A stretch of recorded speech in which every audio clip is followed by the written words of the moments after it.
Hi there, Physics 151. This is a quick video just to tell you a little bit about what's going to be happening in practical week 6.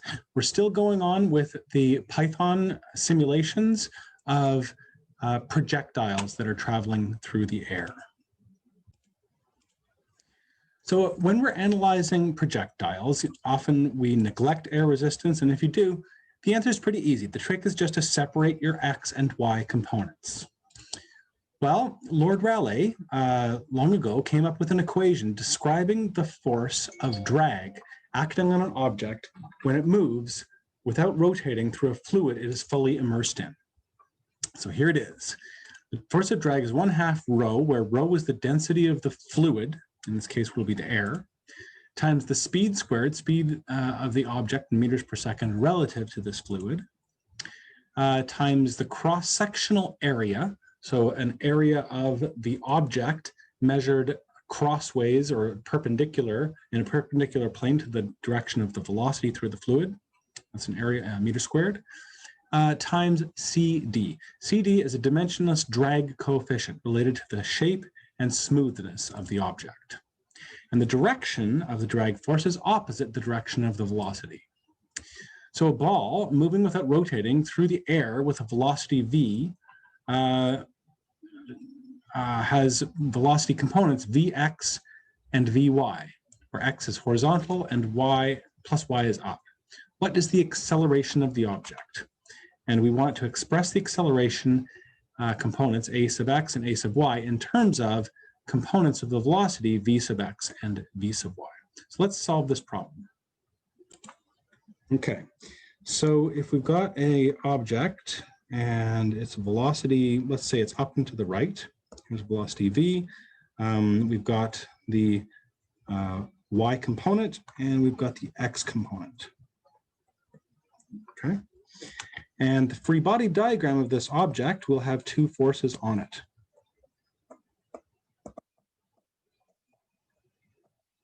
Which will be, here it is, there's just m times g, the gravity force on the object, and now in the direction opposite the velocity, there'll be a force Fd, okay, where we know that Fd from before is 1/2 times rho times v squared times c sub d times the cross-sectional area A.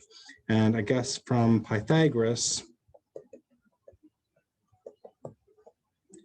we have that v squared is equal to vx squared plus vy squared.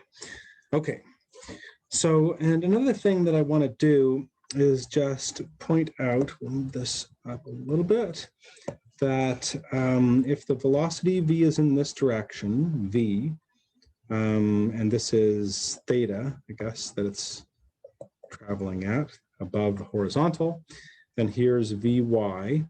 Then you can kind of draw a similar triangle for the drag force back here, where this is now theta below the horizontal, and this will be f sub y.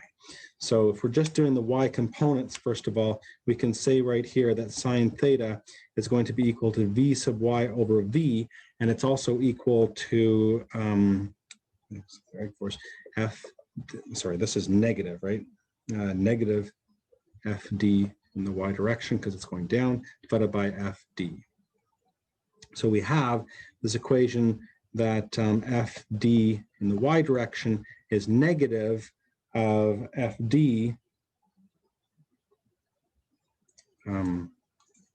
it's negative Fd times v sub y divided by v. And then similarly, we can do the cosines, which is here's Vx and here's negative Fd in the x direction. So, you have cosine of theta is equal to Vx over V, which is equal to negative Fdx over F sub d, right? So what that means is that Fdx is equal to negative Fd times Vx divided by V. Okay, so now moving this up a little more, we have, do we can, I guess, say that we know that the acceleration in the x direction will just be the net force in the x direction, which is in this case just due to the drag divided by the mass. So it's going to be -1 over the mass times, well, there's also a half in here, CD times A times V sub x times V squared divided by V. Okay, and in this case, we can use Pythagoras. The squared on top cancels the V on the bottom, and we get -1 over 2m times CD times A times Vx times the square root of Vx plus Vy squared. And then similarly, A sub y, this way, is equal to, it'll be -mg plus fd in the y direction divided by the mass. So this will equal -g